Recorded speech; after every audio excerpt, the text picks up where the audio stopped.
Welcome back to the Puddin' Creek Rod Shop. Now just go ahead right now and let the dog outside. Turn the ringer on your phone off. Go ahead and get a big full pot of coffee brewing, because you are not going to want to miss one single minute of this episode.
Wait a minute. Hold up on that banjo music. Now, friends and neighbors, I've got to talk to you about this car right here just for a minute. This car right here has stirred up a lot of emotions in the hot rod community. You might say it's been quite controversial. Now, I'm not here to tell you whether to like this car or whether to dislike this car. I'm not here to try to change your mind one way or the other. I'm just here to throw out a little bit of context before we unload this car and take a deep dive on it. The Pearson Brothers 1934 Ford Coupe was purchased by Dick Pearson in late 1948 and modified into a racing hot rod with help from Bobby Meeks of the Edelbrock Company. It made its debut at the Dry Lakes events like El Mirage in 1949, and it achieved a speed of over 140 miles per hour. It was featured on the cover of Hot Rod magazine in April of 1950 after it hit 150 miles per hour. This car was recognized as the first coupe with a radically slanted windshield for aerodynamic purposes, and it was the fastest closed car of its era. By contrast, the Chrisman Brothers Coupe, a 1930 Ford Model A coupe that was built specifically for Bonneville, and the build started in 1953, two brothers built this car, Art and Lloyd Chrisman, along with their father Everett. They created this mid-engine design with a tube frame and a very innovative nose that they built using 240 Ford hoods welded together. This car first raced in 1953 at Bonneville Speed Week, reaching a speed of 163 miles per hour. It set multiple records in 1954 and 1955 and got up to 196 miles per hour before they quit Bonneville and shifted to drag racing. The SoCal Coupe is an iconic 1934 Ford three-window coupe that became a symbol of early hot rod culture in Southern California. It was built in the early 1950s and was closely tied to the legendary SoCal Speed Shop. You see, on March 3rd of 1946, Alex Exidius, a former Army Air Force engineer, opened the SoCal Speed Shop on the same day that he was discharged from the military. The SoCal Coupe was inspired by the Pearson Brothers Coupe. Jim Gray and Russell Lanthorn built the SoCal version, and IndyCar builder Frank Curtis fabricated the race car style nose to improve aerodynamics. The SoCal Coupe debuted at the 1951 Bonneville Speed Trials, where it clocked an impressive 153 miles per hour, finishing fourth in its class behind the Pearson Brothers Coupe, who won with 164 miles per hour. The story of the Omaha Coupe begins in the early 1950s when Don Chase purchased the damaged 1933 Ford Coupe for $5. The coupe was only $5 because of the front end damage. Don sold the car to Bob Hartwell, a machinist who had worked at the famous Chet Herbert Cam Shop in California before he relocated to Omaha in the early 1950s. Hartwell's expertise in engine building set the stage for the car's transformation into a racing machine. Now, this car has been found and is being restored by South Omaha Speed, and if you want to keep up with the restoration, you can follow him on Instagram to see the updates. Now, I know at this point in the video, you guys are probably saying, "Hey, Puddin' Creek, I thought this was going to be a short history. I've already drank a whole cup of coffee watching this short history." Well, I'm almost done. I've got one little bitty short story to tell you, and then we're going to get back and you guys are going to see this car unloaded live, and you're going to get to hear every detail about the build of it from the builder himself. Now, if you watch the modern car builders on Instagram or YouTube, you would think that the only way you can build a car body is with a power hammer or an English wheel.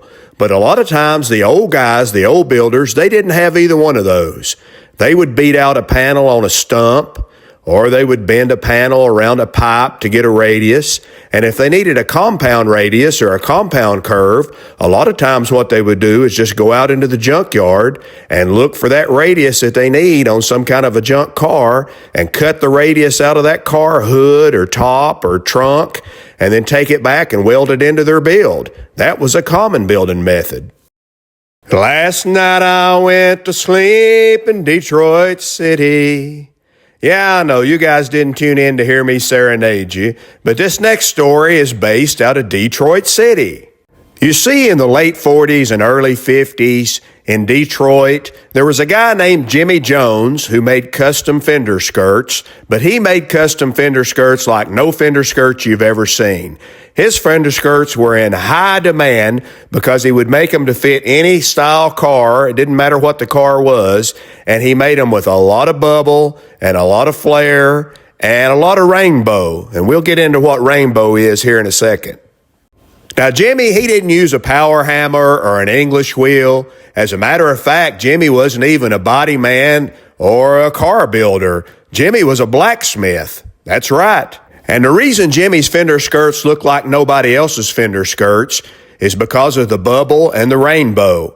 And how he got such a tremendous bubble and rainbow on his skirts is when you brought your car to him, he would take a piece of cardboard and he would make a template of your rear quarter panel, and he would take that template out to the local junkyard, and he would find a contour on a car, usually a roof section. He would slide that cardboard around a roof section until he found just the right spot, and then he would cut out two pieces on either side of the roof and bring those back to build your fender skirts.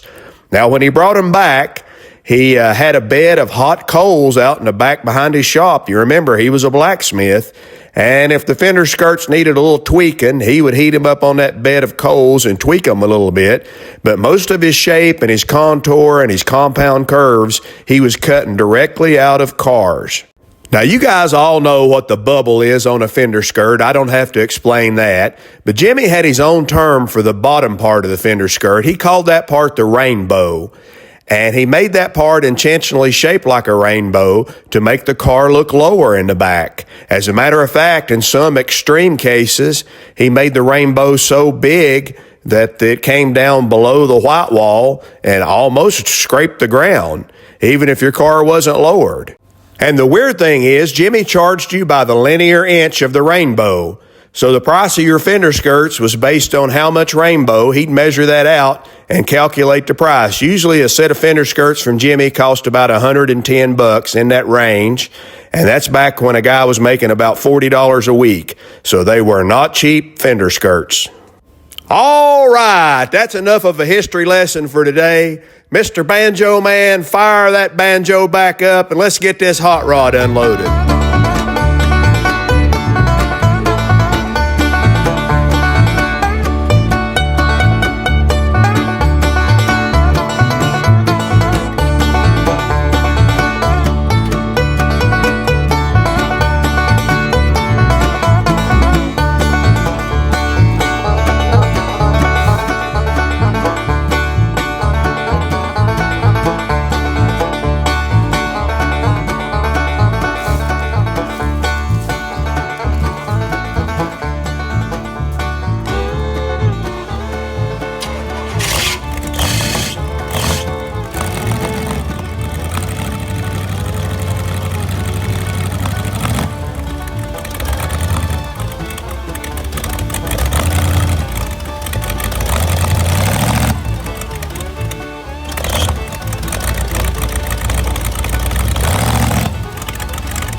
did you start by building the frame or the body, or how did you start? Well, this is my pat answer to that.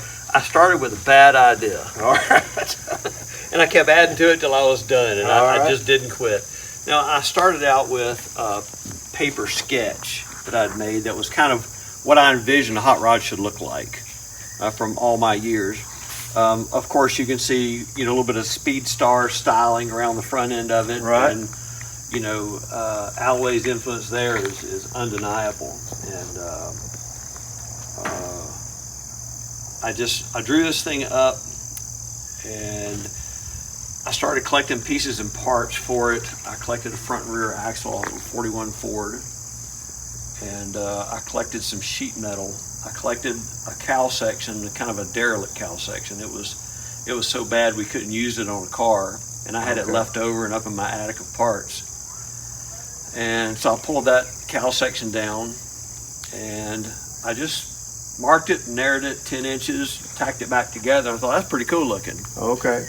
So let me ask a question right there. Why did you pick 10 inches? I mean, why did you decide 10 inches is what needed to come out of it? Because a 36 cowl section cut down low enough to have a really cool looking windshield had to be narrower. The proportions just, in my mind, of course, I was just doing this out of my head. Right. I wasn't setting up a scale or anything or trying to create a certain wheelbase. I was just messing with some sheet metal, trying to come up with something that looked good to me. Right. And so I cut 10 inches out of the middle of it, tacked it back together. Then I cut the windshield post down, and then I took the post in the top, cut it into 4 pieces, and I laid it way back. And I tacked all that back together, and I thought, well, that's pretty cool looking. That's what I like. That's what I want right there. And I went to the junkyard. A friend of mine had a junkyard at his house, actually, and it was a lot of old cars there. Some Chevy era, some early 60s stuff there, late 60s maybe. And he let me go through there and get what I wanted. And Right. I got the roof skins off of 2 different cars. I cut a roof off of, I didn't cut it off, it was already cut off, a 57 Chevrolet 4-door. And then I took that roof skin and split it in half. That gave me 2 flips of compound that were matched. So I didn't have to do a lot of wheeling to come up with those compounds. Right. You did it the old school way. You did the old school way. Find the shape you want. That's right. Found the shape I wanted. I took the lid off of a 74 Volkswagen. I cut that one off, and I used that to build the trunk. I used the 57 roof skins for each side, starting at the cowl section, going almost to the back. And I screwed all those pieces to a little wooden square that I had made. I got the square just right, and I screwed these pieces to it with sheet metal screws, and I was trying to kind of lay the body up in some kind of an idea of how it would look. Right. And I cut the roof skin off of a 41 Chevy pickup, and that gave me the cab corners. Okay. And so I screwed all that stuff together, and it looked like a coupe. Right. It sure does. Of course, there were no doors or anything like that, and what I had was pretty crappy, but it kind of looked like a coupe, just screwed together that little wooden box. So I liked it. I made some adjustments to it, pulled the side panel, the 57 roof skin half off, ran it through my bead roller, and rolled the body bead in it where I thought I wanted it, and then put it back on there, screwed it back in place, did the other side as well to match. And I just kind of adjusted things a little bit this way and that way, and kind of got it where I thought it looked good. And then I took a piece of Luan plywood and I fastened to the side of the body, and I drew my frame rail on that with the use of a full-size paper pattern that I created with my wheel sizes. Okay. And a level line on the floor. And I just laid that paper pattern down and drew it out and measured, and then you stand it up, it'd be the shape of the car. So it all started coming together. Now I've got frame rails, and the frame is built with 4 sections, an inner and an outer, a top C and a bottom C, and it's all welded out solid. It doesn't have a lot of cross members in it. It has some strategic cross members in the frame, but it's not built the way you'd normally build a car. It's built with a pretty heavy belly pan. It's got an 18 gauge belly pan on it, or 16 gauge belly pan maybe, I can't remember. Maybe it's 18. But it's got a 3/4 inch chase all the way down the belly pan there, and so all my electrical and plumbing and everything like that, every time you drop food, that's where it would go. Right. So it catches all the way in that pan. So I have all that stuff laid out in the pan. and the body is fitted down over the frame rails like a normal channel would be. And then, so the rails are hiding in the rockers, and so I'm virtually almost sitting on the belly pan itself. So that's how there's enough room for a human body to exist in there. In fact, you can put, I'm down at the bottom of all that. Right. And 2 people can ride in the car. It's I'm not going to say it's comfortable, because it's really not comfortable, but you fit in it enough that you don't have to be at a level of discomfort where you can't enjoy it. Right. And so I put Vintage Air on it, and thanks to the guys at Vintage Air, and that gave us comfort in the car. So I've done my own upholstery work, which I'm not an upholstery guy, but I can do this and that, and so I did a lot of my own upholstery stuff. Had a little bit of stuff sewn at a buddy of mine's shop in Mississippi, and they were real good to me. So your window openings, did you build a buck and hammer those out? No, see, I cheated on that too. You know, there's more than one way to skin a cat. Absolutely. And I skin the cat a different way than folks do it. And what I did is I cut this roof piece here up to here. Right. In fact, it's a short piece here, and then a front piece here, and then I made a piece in the middle.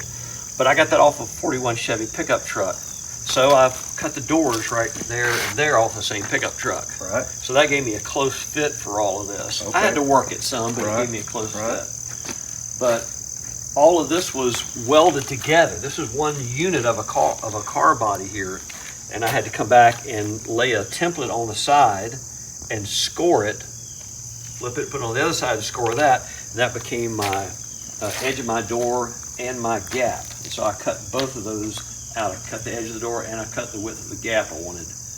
And then I built a jig around the body to hold it right in place. I built a jig around the area that I scored would be the door to keep that from losing its shape. So when I cut it out, it was in shape. And then I built all the jam for it. So it's all built inners and outers on the door and on the body itself. So it operates just like a regular car door would. And I built my own suicide hinges and hid them inside the quarter panel, so none of that's visible. And then I didn't want door latches or door handles on it. I didn't want modern poppers. I wanted something that would have been maybe some kind of a rig that someone would have done at a racetrack. Right. So I just put a spring-loaded pull handle that goes through the entire firewall and plunges into the door. So that's spring-loaded. So I pull this, the door opens. When I get in, I push a button on the inside, a little spring-load other end of this button. I push that, and the door closes. That's simple. That's what I like. It's real crude. Pop the door open there and let's get a little look at that. What you do, the jams and everything. The jams are all welded out. They're welded on the edge. They're welded here. Right. And they're welded on this edge as well. So the doors are very rigid. And they've got the pockets in them. They have a removable section right here to access the windows. The windows go up and down. You can see the latch here. It's just a drop down like a race car would be. Yep. So it's accessible that way. And this is opened up in this area here so I can kind of get my leg right there and give myself a little bit more clearance inside the car. So it's not just strategic. I mean, it's not strategic just for a place to put stuff, but it's a place to put my knee. Sure. But it doesn't really need gaskets in it. The fit's pretty good. It's pretty even around there. I'm not having hardly any issue with that opening. I didn't feel the need to put rubber gaskets in it, so I didn't. And the Vintage Air does great in it. Keeps us nice and chilly in there. I got a 41 Ford front axle, and I dropped it 8 3/4 inches. Okay, wow. Very drastic drop. But it took that kind of aggressive steps all along the way on this project to get it to look like it does. Right. Whatever that looks like to people, it looks like what I want it to look like. So I also took that front axle and I cut 7 inches out of the middle of it, put a heim on each side, and those heims bolt to the front of the frame, and so that's a split front axle or an independent front suspension. Okay. And I hid that because I didn't want that to be a visible thing, because that's not a traditional type of thing. I see you filled the edges of the axle, so did you do a conventional drop? Did you heat it with a torch and stretch it, or did you chop it up and cut it? That's forged metal. You can cut and weld that stuff all day long. So that's what I did. And I made jigs for all that. Everything was cut and moved. It was slid from one position to the next in a jig, tacked in place, welded out, then it came out of the jig. So I built a lot of jigs to make this car happen. And then looks like you've got quarter elliptical. I made quarter elliptic pockets. Yeah. And I cut boat trailer springs. Oh, okay. And well, it wasn't boat trailer. It's actually a Speedway T-bucket spring. And I cut that in half, put half in each side of it. I made the little adjustable ride height spring hangers there.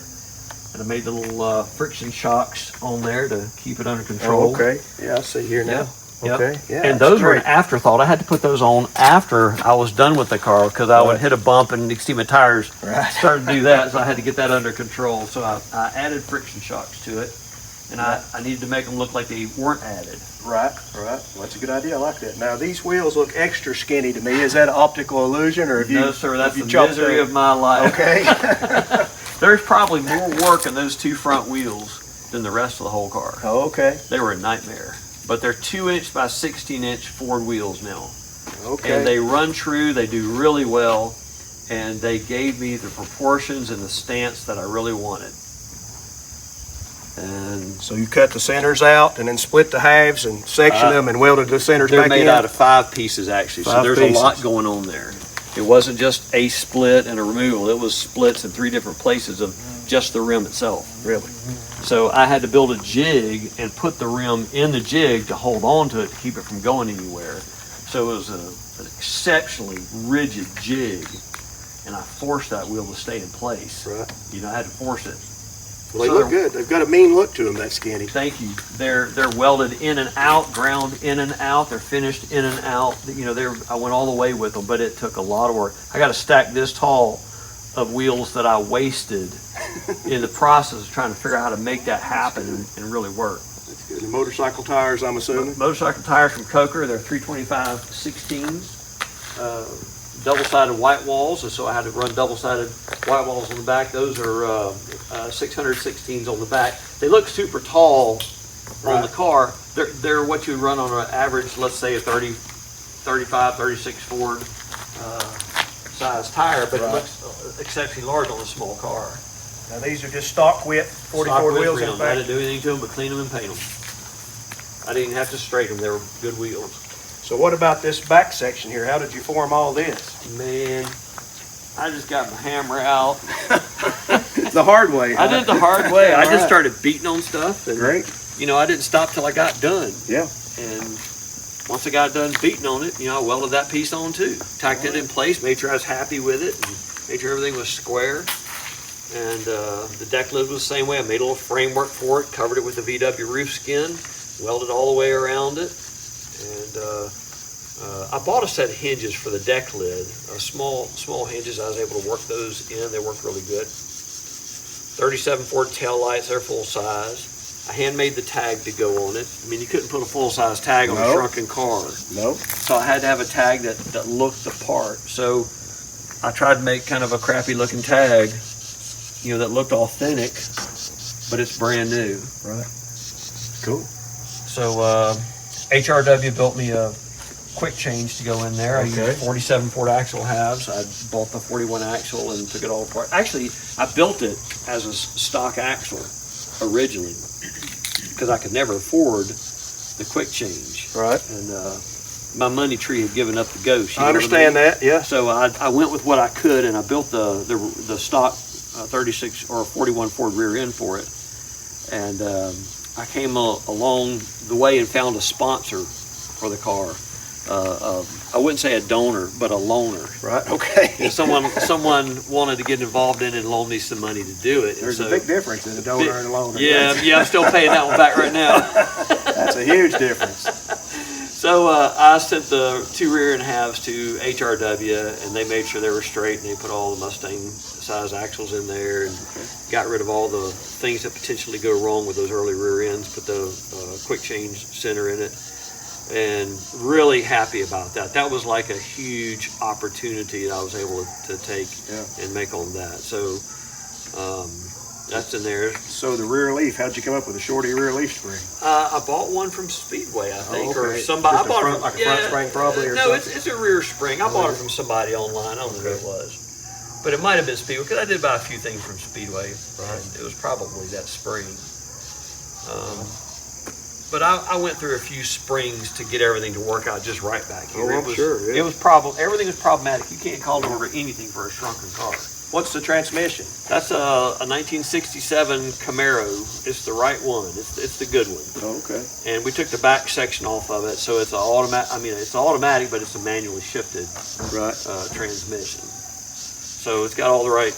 I can't remember what the gear numbers are in it, but it's the one that everyone looks for, and I was very fortunate. A buddy of mine had that and gave me a great deal on it, so I took it and built it.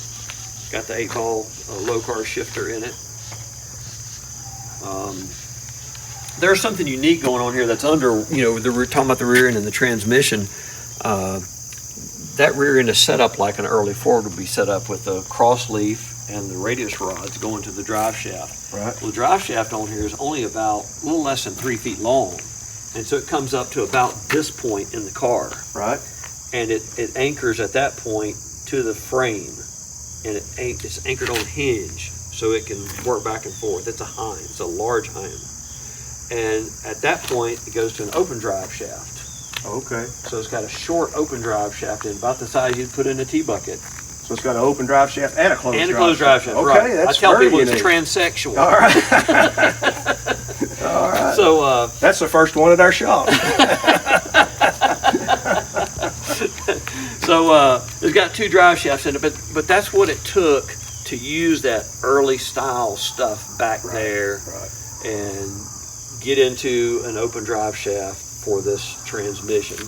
I originally built the car with a flat head and a 39 3-speed, but when I got all that stuff in there, I didn't have room for 3 pedals. I wanted a 3-pedal car, but I didn't have room. There's just physically no room to get my 2 big feet in that small spot and operate 3 pedals. It just wasn't going to happen. So I tore the firewall back out, tore the seats and the belly pan and stuff back out, had to start all over. I got the 55 Chevy 265 from a buddy of mine out of Missouri, and I got that and built it, and I built a little intake on it there because I wanted something that was unique and cool, so I had to fab that. Okay, that was going to be one of my questions. Well, I'm looking for the guy that comes up and says, "Yeah, my dad had one of those when I was a kid." Somebody will tell you. Somebody will tell me. It's not me, but somebody will tell you. I'm looking for that guy, you know. Right. But I did fab that intake, and buddy of mine fabbed a little radiator fill neck there. Oh, okay, yeah. Because with the radiator so low, we had to go higher to be able to fill it. Right. Could have pulled the hose and done it, but that'd been kind of a redneck way to do it. Right. Thought this was a little bit more creative. My buddy, I told him what I wanted, and he fabbed that thing, a cast that he made. Did a great job. He's the guy that also made the aluminum insert in the grill. His name is Gary Clark. He's in my hometown here in Mississippi. Oh, he did a great job, didn't he? Talented guy. Yeah. And so, the grill shell was fabbed out of flat metal. That's something I hammered out. And then I added the back apron part to it, and it's got a, let's see, what is it? It's a little Honda. It's an all aluminum, all welded Honda high performance racing radiator. Oh, okay. And I don't know where I bought that from, but I got it online somewhere. And that little radiator cools that motor. What about that? I've got it shrouded properly, and I've got a 13-inch Spall fan. Yeah. So, those are some of the right ingredients to get something to cool. I've got plenty of open air coming in the front, so everything worked good on cooling as far as the flow and everything there. But when I first fired the car up, and when I took it to Triple Crown the first time to debut it, I didn't have this exhaust wrap down here. Boy, I was getting heat build up in here. We took the car on a 20-mile run. We like toast in there. It was terrible. The air wasn't hooked up, and that was heating on us, so we wanted out. I can imagine. But I've wrapped the exhaust is unusual, and I'll tell you about this. This is kind of an interesting part of the story of the car. With the exhaust, it was going to run out the back of the car like a traditional car would be. Right. But there's not enough width to be able to get you physically away from all that concentration of heat. Sure. So I had to do something different. So I came up with this plan. There's a muffler runs vertically right below the manifolds. Okay. And they're glass filled, and then it's got a turnout that comes out a hole in the frame rail down there. Oh, okay. Yeah, that's pretty cool. I like that. And so it's real clean, kind of a clean look right there. But that was accident. That oval hole in the frame rail was for my original steering tie rod. Oh, okay. So we were going to run a tie rod back through there, and I had that all mocked up on the car and working, but I wasn't happy with it. It wasn't working the way I wanted to. It was too visually in your face, and it was going to destroy the overall, first impression of the car. So I had to make that go away. So I had these holes left in the frame rail, so that's how the exhaust ended up going right there. Yeah. It just kind of like one thing failed and another thing happened as a result of it. Sometimes things just work out like they're supposed to. It did. I mean, it could not have turned out any better for taking a mistake and turning it into something kind of cool and beneficial. So, which brings me to the steering. The steering is one of the most unusual features on the car. Because the front end is split, Right. everything geometrically is working with some certain requirements. Everything's got to give right and do right, or there's going to be binding and bump steer and all that kind of stuff. I don't have any binding. I don't have any bump steer. I have 100% on the Ackerman because of the way I did this. But I figured it all out by accident. Right. So, I mean, I'm not smart enough to design all this. You made it work, so I think you are. By definition. By accident, at least. You're right. It works, and it works great. But I've got a rack and pinion. It's a Flaming River rack that's right under here. Right. And I narrowed it 7 inches, so it's real small. And I tabbed off the end of the shaft that goes through it. I tabbed forward and then over to the center of the car, and I put a contact or a connection point for 2 short tie rods. So there's 2 tie rods on the dash. They run from here and here over to each side. There's a bell crank on each side of the car that runs vertically, and that changes the angle, of the rack to where it's pushing forwards and backwards instead of side to side. So side to side here transitions through the bell cranks, and now when it comes out the bottom of the cowl there, it's pushing and pulling the drag links and the steering arms. So instead of having a drag link and a cross link, you've got 2 drag links. Correct. That's pretty cool. I like that. But what it did is when you come back here, it almost gives it like I'm not going to say a 4-link, but it gives it, the 2 runs of metal run there. I thought looked pretty sexy, so I do too. I ran with that. I like it. That's a split 41 wishbone there. They've been stretched a little bit. How many miles of MIG wire you got in it? I think there's somewhere around 2 to 2.25 miles of MIG wire. I mean, wild, isn't it? Everything is, the whole thing is made out of pieces and parts. Right. I said that's 3 pieces of metal. It took 3 pieces. The first piece goes from here to here, and the next piece is right here. The next piece is down here. But what I did is I went over to my buddy's junkyard, and he had a couple of 62 Volkswagen front fenders, and I cut the compound out of those, and I cut them in pieces where I could kind of manipulate them with their curve and roll them, and that's how I was able to create that. So on this whole car, you didn't use the English wheel at all?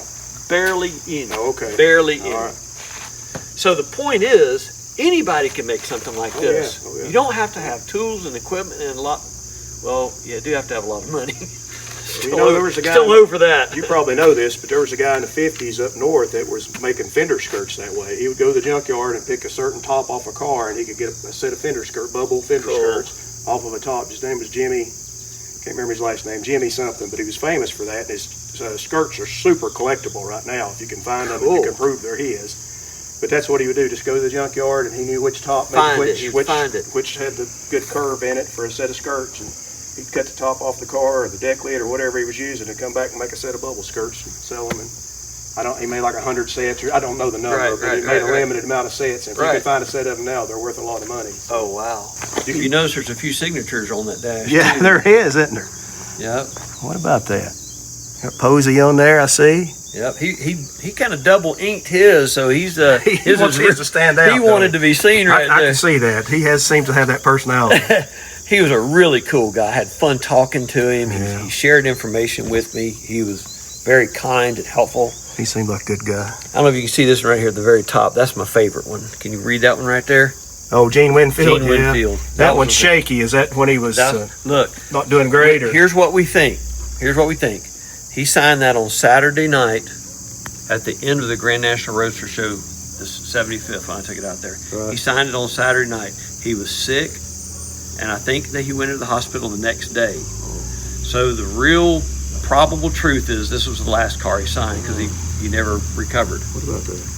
So I'm especially proud of that signature. There's a lot of great signatures, and there are a lot of great guys with talent, guys that influenced me, people that made a difference in my life in the hot rod world.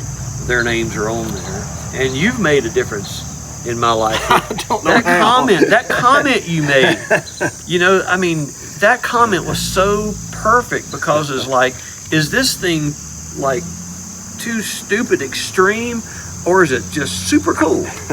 And I've learned from this experience that people love this car or they hate it. Yeah. And those that love it, love it. Yeah. And those that hate it, hate it. And that doesn't bother me at all. I didn't build it for anyone else. I built it for me, and I've enjoyed it. It's been great. I don't really see how you could hate this car. Well, But- there's the people who can't get past the size. I mean, you didn't even destroy a real 33 to I do did it, not. so that I did eliminate not. all that hate. That's right. I don't have any of those haters. Yeah. Been looking at you doing this. It's been great. You're recovering this car. The best story I've got about this car ever since we bought, other than the story about getting it, that's a pretty good story. But when I first got it running, I took it to a car show, and I was been there a while, and I got in and I was waiting for some people to move, and I was getting ready to leave, and this older gentleman come up from behind me. He was on a cane and moving slow, and he stopped and he looked in the window and he said, "Is this a 34 Ford?" I said, "Yeah." And he stepped on up and he looked at the engine and he said, "Ain't that what Bonnie and Clyde drove, a 34 Ford?" And I said, "Yeah." And he looked back at the engine again. He said, "If Clyde had had your engine, they'd have never called me." That's a story for the books right there. Man. This is an older model flathead right here. That's a 34 flathead. That was just, it's evidently been rebuilt. It's a real good running engine. It was in that frame when I got that frame, so I just left it in there for now. I've got some other engines that could go in it, but it's a good running flathead. It runs great. I had a flathead, and B&R machine shop. I had it board 60, had an Escadera cam in it, had aluminum intake with 2 Strongbirds. Yeah. You talking 46 to 48 Ford, I'm your man. Okay. You're the man, huh? Oh. And we fired Now you know this is going to go out to America. And you're gonna get all the comments are going to say he's the man, but what's his name? What's his phone number? No, don't tell them. That's what we'll get. They just call me the preacher. The preacher, all right. The preacher's your man. But I know a little bit about flathead Fords. Yeah. Just enough to get in trouble. And when I walked up on that one, I knew that's an older flathead. Yeah, that's a 1934.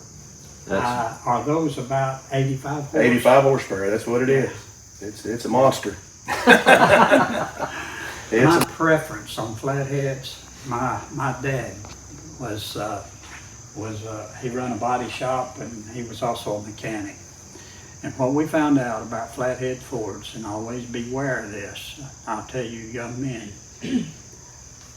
on 49s up to 53s that had the water hoses up toward the front of the head, Right. they're bad to crack in the valve seat. Mm-hmm. They'll start and they'll run until they get hot, and then they start missing. But the ones that you don't have to worry too much about that is the 46 to 48 Fords that's got the water hoses running to the middle of the head. And just that distance can make a difference. But I love flatheads. And you, on your program, you were kind of mufflers that I used to was Smitty's. Smitty's, right? But Yeah. you come up and Porters, yeah. Yeah, Porters. And I'd never heard of that. Porters were another 50s brand, just like the Smitty's. Uh-huh. And they're both not glass packs, they're stainless steel packs, so they're steel pack. Yeah. Like a glass pack, but they've got stainless steel in them, like steel wool. Yeah. But the Smitty's are a little milder. They have a good tone. You know, they sound great. But the Porters are just a little more aggressive sounding. They're not, cherry bombs, but they're just, to me, a better, deeper, especially with a flathead. Yeah, so that's my pick with a flathead or Porters. Can you still buy Porters? You can still buy them. They're still in business. Yeah. But they were an old 50s brand too, just like Rush, the you have those Smitty's. on your minivan next week. They sound great. I've learned a lot watching this guy. Good story. there was a garage in Powell, Tennessee called Arnold's Garage, Arnold Brothers. Zeb Arnold run the garage, and they were big into drag racing. Have you ever heard of Maryville Drag Strip? That used to be on Carpenter Grade Road. I've heard of it. And so they were fierce competitors. And so I was sitting at a Kay's ice cream place, eating. Watching your diet, right? Yeah, doing some ice cream. Well, this kid comes in, and he's driving a 46 Ford Coupe, a black one. Just a young kid. And so he comes in, he's kind of minding his own business. Well, there was a guy had a brand new 59 Pontiac Tri-Power sitting there. And they get to talking, and the guys, they talk up a race. And this kid said, well, yeah, I'll race your Pontiac. So they got out on Merchants Road.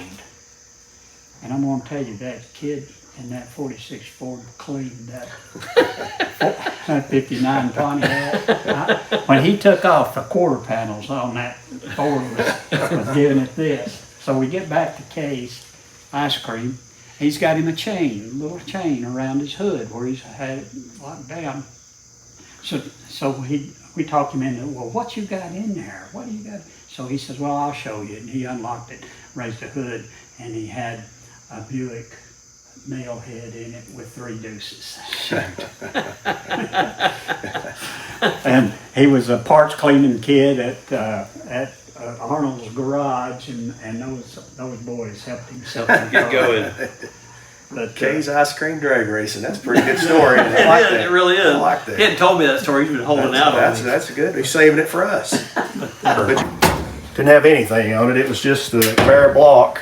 So you're running and driving now, or at least running. It's driveway driving. But it had one Edelbrock head on this side and had a factory truck head on that side. I left it like that. Yeah, that means someone had put the Edelbrocks on there and one went bad and they found another one, another head stuck it on there. Now that's like the motor I've got in the 48. Right.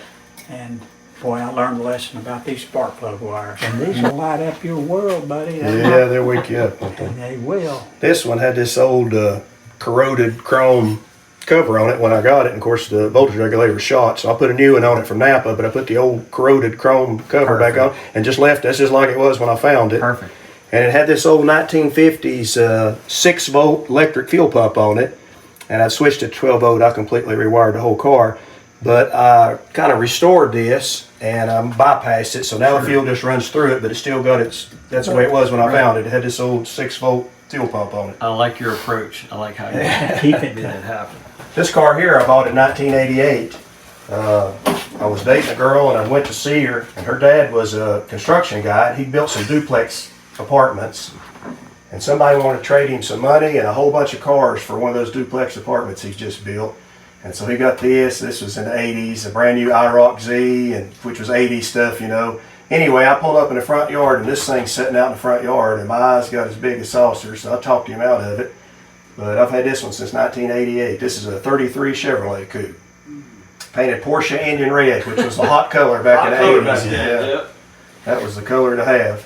So is this considered a standard coupe, or what do they call it? Small one like this? I think this one's a standard. They had a standard and a Master Deluxe. Yeah, I think this one's a standard if I remember right. Gotcha.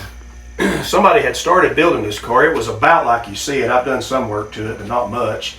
But it was already painted and everything. But the guy who'd started building it had a heart condition, and his doctor told him, "No more cars. You're done." So he had another doctor. He'd had to sell it. So. But, he got another doctor. He'd still have his car. You know that's what I mean? right. That's right. So this is going to be the front end. It's going under, and that quick change that's sitting up near the front there will be going under the back of it. Are you going to build it in the traditional style that you normally like? Well, I bought this Cadillac flathead over here to put in, and I was going to go super traditional. Yeah. And I'm still weighing it. I'm not sure if they'll go in there or not, but that was the original intention. Right. So in a case like that, would you get rid of the red, or would you go ahead and run it? I'll have to see. I don't know. I'm debating on chopping it. These really look good chopped. Yeah, they look This is a nice one. I hate to do it, but they really look good chopped. And you're making a good-looking girl into a beauty queen, and a heavy chop, not Yeah. as heavy as yours, but Yeah. not that heavy. But a heavy chop really looks good on a 33 Chevrolet. Well, I get to tell everybody, well, I really didn't chop my car. Right. It's technically not chopped, is Technically it? not chopped. That's right. Oh, And then this sedan over here, it's got a nail head in it. I think you mentioned the nail head engine. yeah. This is a 401 and this one right here. Is this just a car you picked up a long time ago? And just kind of, Not really. I bought the body out of an estate, and the body had all the rust repair done on it, and somebody filled the top, and they didn't do the most amazing job, but they did fill the top. And it was on a crusty, rusty frame. And a friend of mine had this chassis. He had the horrible problem of having 232 Roadsters. And he thought that's no good, so he wanted a coupe body so he sold one of the Roadster bodies and then never could find a suitable coupe body to match this frame, and it just kept sitting around. So he sold me the frame with the nail head engine in it. It's all pretty much ready to roll. cool. Well, it actually is ready to roll. He sent me a picture of him doing a burnout with it before I bought it, when the car was still put together.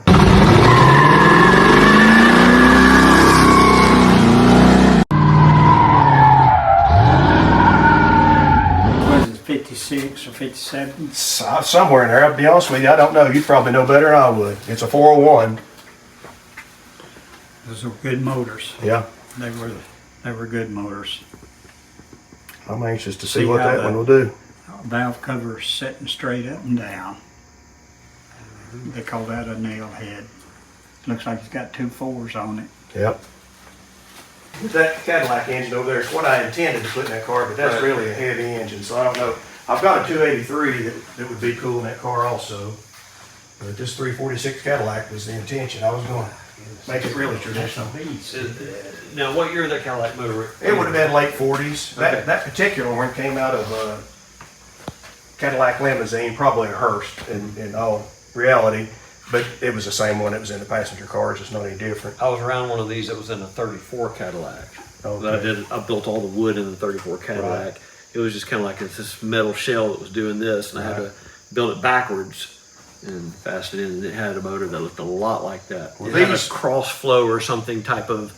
Yeah, that's the weird thing about the exhaust come out above the heads instead of below them. Yeah. But, these were popular for rail dragsters in the 50s because this was 150 horsepower versus, 80 or 90 or 100 horsepower in a Ford flathead. So that was a fast motor back in the day, Yeah, but that motor's heavy. but heavy, super It's a heavy. motor. And these also were in tanks. A lot of people don't know that, but that exact same Really? Cadillac had the contract, and they put 2 of these in a tank, and one of them was for forward and one was for reverse. They sit just opposite. And there was 2 of these in, I can't tell you the exact tank, but World War II tanks. Wow. They had 2 of these exact motors in them. This grill shell here has got a cool story. I bought that from a friend of mine. He used to work for Locar in Knoxville, the shifter people. And back in the day, I don't know how long ago, but a long time ago, they were building some cars, and this 32 came in with this grill shell, and the guy was building a street rod, and he wasn't interested in Didn't pitted want up that old junk. original, so he wanted a nice Brookville new one. Right. So anyway, they took this off and put it on a pallet rack just with their storage stuff. And somewhere over the years, somebody pushed something up on a pallet rack and pushed this down behind the pallet rack, in between a wall and a pallet rack, Right. and it stayed there forever. And then one day they were cleaning the warehouse, and they moved this pallet rack, and here's this 32 grill with these bent up bars from being pushed behind this pallet rack. And my friend that worked there, he bought it from him and kept it for a while, and then I bought it from him. And I've still got a little Henry Ford black paint on it, and I thought it was just perfect for this Heck car. yeah. So I had a guy. What are you gonna do with your paint finish here? I don't know. I really like the bare metal, to be honest with you. It does look good. But it's going to be a headache to keep up if I leave it that way. So I'm computer illiterate. The only thing I know is get on YouTube and check you out on Mondays. and then, but if I knew how to mail it to you, We'll I would give you sure an send address. it to you. Yeah. If you all we'll could write it down for you. give me that, because I think you'd enjoy the picture. We'd love to have it. We'll put it up right here in the shop, so you'll see it I on would the like show. to receive one honor before we wind this off. What's that? I'd like for you to sign the dash of 8-ball 33. I'll do it if you want to, but I would love for you to. I'm gonna get a pen out of You're my gonna trunk sign and it, I'll put be it, right I'll back. sign it. Oh, yeah. Yeah, don't tell him your name. Thought in the antique toolbox. My glasses off so I can actually see. Well, I want you to know, Mr. Putin Creek, that's what an honor that is. I've known him for years, and he's never asked me to sign his dash. I'm sorry. I'll show you. So to get in, you're gonna go in head first, don't touch anything but the console, put the weight on the console, then spin your butt around. All right. And I'm gonna close the top once you bump your head on it. Or if you wanna lean over at an angle, then you won't bump it. This is pretty wicked, I tell you what. If you're a claustrophobic hot rodder, you'd never be able to own this car, would you? Nope. Now, where do you want me to sign it? That's Well, the most important part. I think that I've been trying to keep everybody on that side, All right. but it looks like it's graduating this way. So if you want to put it right in here somewhere, that'll be fine. You can sign your name or Puddin' Creek Rod Shop. That'd be, I mean, whatever you want to sign is I'll fine. just put Puddin' Creek if that's okay. Perfect.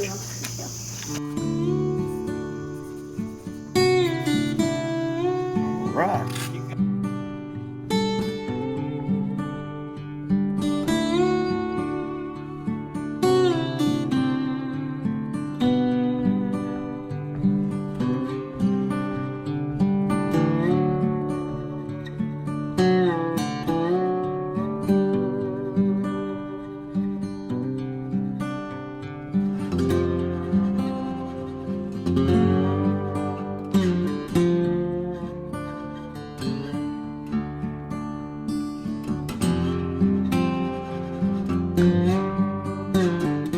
Well, if you look at this car through the eyes of a modern street rodder, say 80s forward, you'd probably think about fiberglass and that kind of stuff. But if you look at it through the eyes of the cars that I'm interested in, 40s, Bonneville car, stuff like that, they built it the same way you built this one. They went and got parts from the junkyard with the kind of curves they were looking for, the compound curves, and put them together and built cars and built tops and built fender skirts like I was telling you about. So I wasn't weird for doing that. I mean, in a weird kind of way, your car's more traditional than a lot of the street rods that are running around just because of the way you build it, is my opinion. Wow. Now, my opinion and $2 will get you a cup of coffee. But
Well, friends and neighbors, that's our show for this week. Ron Corder has just about got the 8-ball 33 coupe loaded up, and he's about to pull a Hank Snow. And we've had a big time hosting him here at the shop and getting to hear how he built the car and all the details about it. And we've enjoyed having the preacher here and getting to hear his stories about drag racing and flathead motors back in the day. I mean, we have had a large time today, and we hope you have too. If you have enjoyed the video, leave us a comment and let us know. That helps us out with the algorithm. Give us a thumbs up or a like. And don't forget to come back next Monday. Boy, have we got a good show coming up for you then. And as always, don't forget to subscribe if you haven't already.